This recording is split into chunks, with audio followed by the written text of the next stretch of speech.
15 classic Hollywood divas who slept with everyone. These are the most promiscuous actresses of Hollywood's golden age. Women who used desire as currency and turned scandal into career fuel. Nobody talked about which casting calls got them their roles, because auditions weren't how they landed on the marquee. Beds were their real stage, and scandal was the script they mastered better than any dialogue a writer could give them. Classic Hollywood knew these women were promiscuous, and that knowledge was an open secret everyone whispered about but rarely named out loud. This video isn't about the stars who pretended to be pure or played by the rules. We're looking at the ones who broke every rule by sleeping with the men who wrote them, the most provocative and most censored figures whose presence made producers' wives nervous and whose reputations outlasted most of their films. Everyone remembered these women once the lights went out. But first, comment the actress from this era you still can't forget, even after all these years. Virginia Mayo had that angelic blonde look, the sweet smile, and Sunday manners that hid one of the most selectively explosive private lives in Hollywood. The system didn't reward good girls, and Virginia figured that out fast. She became an actress with 2 scripts running at once, delivering lines to the director while improvising a completely different performance at private parties. Behind closed dressing rooms, and on press tours where reporters walked away sweating more than they were informed. A lighting technician who worked with her said she had the power to make you forget you were married in 3 sentences. Her charm wasn't the aggressive type, but rather something intoxicating that pulled you in slowly. She seemed naive at first glance, but Virginia knew exactly what happened behind every closed studio door, and more often than not, she was the one closing them. Beverly Michaels wasn't just another starlet trying to break through. Tall with a dangerous stare and lips that seemed built to say no while doing yes. She became a warning sign in heels that everyone recognized. Her work in noir and low-budget films turned her into a kind of sexual myth among the crew, producers, and any actor who knew how to read between the lines. On set, she'd leave handwritten pencil notes tucked inside male actors' scripts. Some of them read "rehearsal in my dressing room, no costume required," while others just listed a time and an address with nothing else. Her career never fully launched into the stratosphere, but the rumors about her spread through Hollywood like vines on damp concrete. One actress who worked alongside her said Beverly didn't want the Oscar, she wanted the whole studio overnight, and she didn't care who knew it. Linda Christian came across as impossibly beautiful, like a Latin soap opera star who walked around with a knife between her teeth. Her accent cut as sharp as her intention to show up, steal the camera, and if the director happened to come as part of that deal, then welcome aboard. Hollywood called her dangerous because she asked for neither permission nor forgiveness, and that attitude terrified people who expected women to wait their turn. A Universal producer swore that during 1 week of shooting, Linda dated the leading man during the day and spent her nights with the costume chief. When someone hinted that this behavior could ruin her reputation, she shot back with a question that shut them down. "Which one?" she asked. "The one you all invented." Her bed recognized no flags, her body operated as neutral ground, and her ambition refused to be tamed by anyone's rules. Barbara Payton had beauty that looked dirty and carnal, like scandal had been tattooed directly into her skin from birth. She arrived in Hollywood carrying plenty of promise, but fame for fighting over married men overtook whatever her movies accomplished. Actors, stuntmen, directors, gangsters, she slept with all of them and didn't care who found out or what they said about it. Her triangle with Tom Neal and Franchot Tone ended with one man hospitalized and the other behind bars, and she kept drinking, loving, and destroying herself through all of it. By 39 years old, Barbara was working as a prostitute on Sunset Boulevard and charging $5 for what she once traded for leading roles. Her face still carried that beauty people remembered, but her eyes had already died somewhere along the way. Nobody at the studio spoke her name anymore, as if erasing her from conversation could erase what she represented. Linda Darnell was one of the most desired actresses of the 1940s, carrying that fallen saint quality that could make even the most righteous man tremble when she walked past. She knew the power she held, and she used it deliberately. From her teenage years, a producer manipulated her and eventually became her lover. And then came the directors, co-stars, and studio bosses, who all wanted to own her. Everyone wanted a piece, but Linda was always the one who decided when the door opened and when it closed. Her reputation grew larger than her filmography ever did, and she couldn't help that trajectory. Desire followed her wherever she went, and sometimes she turned around and chased it right back. She died in a fire at her ex-husband's house, under circumstances some called an accident. Others believed the flames only revealed what she'd been carrying inside all along. Yvonne DiCarlo became television's most famous vampire mom later in life. But before that, she was a low-profile, high-voltage figure who arrived in Hollywood from Canada with pin-up curves and an attitude that told executives they didn't own her. Rumors connected her to married actors, musicians, and even organized crime figures who operated in the shadows. She never confirmed anything and never denied anything either, just smiled that knowing smile and kept moving. She filmed westerns during the day and partied with gangsters after dark. Once she told someone, "I've been many things but never boring," and that summed up her entire approach. When the monsters made her a family icon on television, nobody dared bring up those wild years. But the people who were there remembered that Yvonne had more lovers than she ever had lines of dialogue. If these stories took you back to Hollywood's most whispered nights, tap like and subscribe so the memories never fade. Ingrid Pitt survived a concentration camp, which was the first line in her biography and somehow the least scandalous thing about her. After escaping that horror, she became the queen of British Gothic desire. And in the 60s and 70s, Hammer Films gave her a blood-soaked, cleavage-heavy altar to work from. She was already a master of seduction before the cameras ever found her.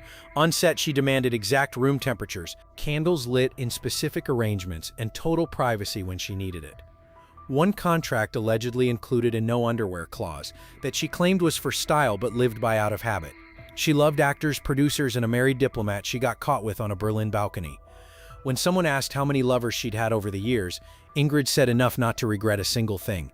The camera worshipped everything about her, but off-screen men lost their heads and sometimes lost a lot more than that. Corinne Calvet arrived with a French accent that could melt microphones. Hollywood tried to sell her as the next Garbo, but Corinne wasn't here to imitate anyone or follow someone else's template. She had her own plan. And that plan meant playing the game entirely on her terms. She showed up with a personal list of rules she'd written for herself and broke every single one of them within 3 months. Her lovers included renowned directors, 2 married heartthrobs whose names everyone recognized, and a European prince who sent her jewelry alongside unmarked envelopes. A Paramount producer said working with her without either falling in love or ruining your marriage was impossible, and most men failed at both. Corinne collected hearts and short-term contracts with equal enthusiasm. She knew desire was fleeting and temporary, so she squeezed it dry with a mix of elegance and cruelty. At a party one night, someone caught her kissing a rival actress in the garden.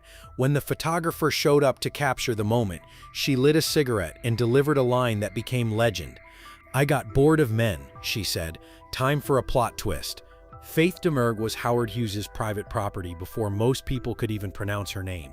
He discovered her at 16 years old, dressed her up, stripped her down, locked her away in his mansion, and she learned how the game worked from the inside out. Once she escaped from Hughes, Faith didn't slow down or play it safe. She became a specialist in fleeting affairs with screenwriters, young actors on their way up, and fading executives on their way down. People said she knew more industry secrets than most publicists ever would. Once she walked off a shoot because a Spanish bullfighter invited her to Madrid for reasons that had nothing to do with film. She didn't come back for 2 weeks.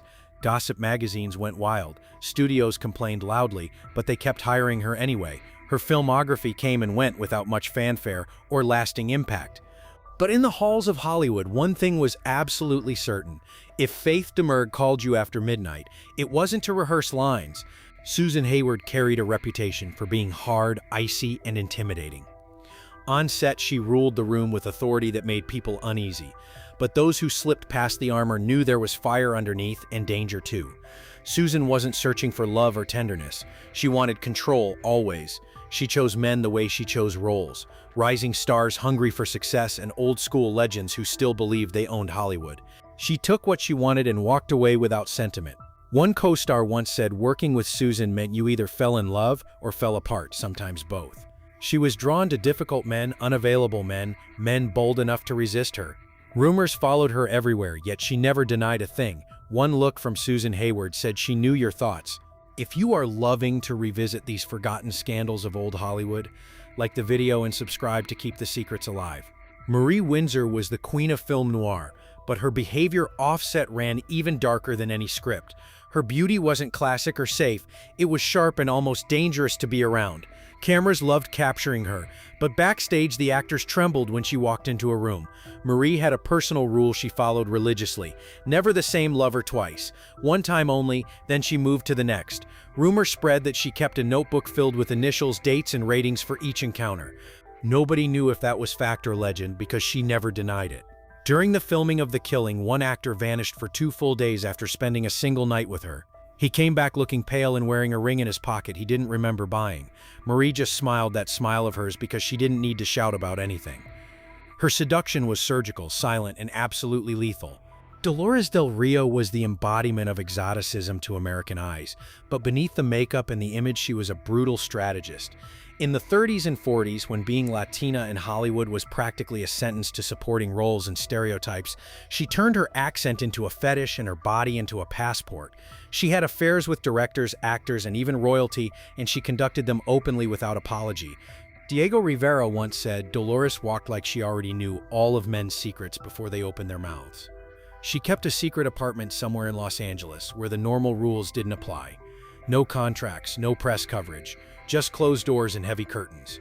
At one studio, they gave her a forbidden nickname that people whispered but never said aloud: the Mistress of the Golden Sheets. Everyone knew who she was, and everyone understood what she could get without ever saying a single word. Jean Kent was a British film star that Hollywood tried and utterly failed to tame. She had the face of a porcelain doll and the eyes of someone running intelligence operations. She didn't talk much, but when she did talk, she left scars that people remembered. Studios whispered that she maintained lovers on 3 continents and possessed a photographic memory for names, dates, and every weakness a person tried to hide. At a film festival in Venice, she vanished from a banquet for 2 hours and returned with a wrinkled dress, untouched lipstick, and a smile that silenced 3 producers who'd been complaining about her. She was never a huge star in terms of box office, but everyone knew her name because no scandal ever passed through Hollywood without brushing past her door at some point. Senta Berger entered Hollywood like a continental lady with European sophistication, and within 2 weeks, rumors were already swirling about secret dates with 2 leading men and a married screenwriter. Senta was different from the others because she didn't pretend to be moral or give sweet interviews or play the sacrificial virgin role.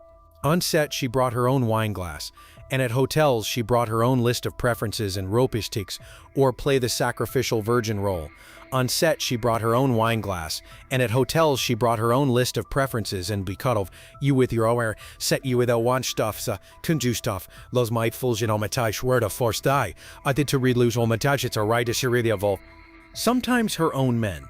People said that one of her film contracts included special clauses about which actors she refused to share scenes with, and the studio never explained the reasons behind those restrictions. When someone asked why she stopped working in the United States, her answer cut straight through. "I got tired of pretending I didn't know what I wanted," she said, "and over there, they're scared of a woman who decides." Anita Ekberg didn't act so much as devour every scene she appeared in. Italian by adoption, Swedish by birth, and wild by calling, she announced herself to the world the moment she appeared in La Dolce Vita. Everyone recognized that a new kind of actress had arrived, not someone you simply desired, but someone you surrendered to completely. In Hollywood, her reputation was a storm on long legs that left destruction everywhere it touched. Lovers by the dozen, including 2 senators, a singer, and an actor who ended up hospitalized from exhaustion after spending a week with her in Rome. When reporters asked if the rumors were true, she'd throw the question back at them. Which ones, she'd ask, the boring ones or the interesting ones? Once she showed up to an award show wearing a dress with no underwear and left with a trophy that nobody remembered giving her. Nobody asked questions and nobody dared to confront her about it. Some of these women ended up burned by the system, others got forgotten when the camera stopped rolling, and a few were quietly worshipped by the men who knew them. But all of them knew how to use their bodies, their desire, and their presence as weapons of power in a world that wanted them obedient and silent. That's what bothered people the most back then. These women never apologized for what they did or who they were. Today we might call them pioneers of sexual freedom, or maybe just dangerous women who refused to play by the rules. But in their time, only one word followed them down studio hallways, through gossip columns, and across tangled scandal sheets: promiscuous. And that word stuck because they wore it like armor instead of shame. If you've come this far and loved watching, hit like and subscribe so these golden age memories never fade.